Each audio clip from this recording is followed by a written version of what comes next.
दोस्तों पहले ये वीडियो देखें। जिनकी इज्जत होती है पूरी दुनिया के अंदर।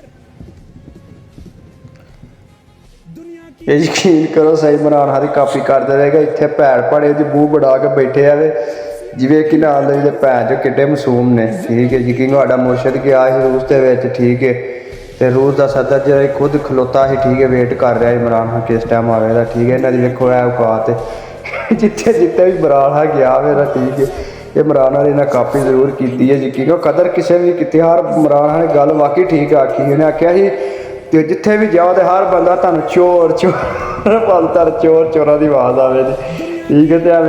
तो वो ही अशर भैन च किवें मूँह बना के बैठे ने भैन चो इन्हों की कोई औकात ही कोई नहीं।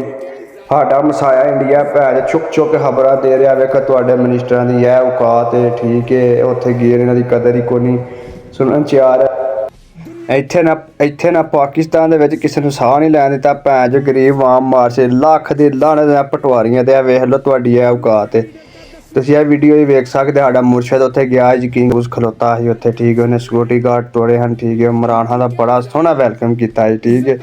ये भी गए ने कि ना इमरान खान वाली जगह तो ठीक है जाने असीं भी उत्थे कोई तेल शेर सस्ता मांगने को सानूं लभ जे उन्हें अगू ऐ करके दिता उन्हें क्या वेखो जे ठीक है यह औकात है इन्हां दी पटवारियो।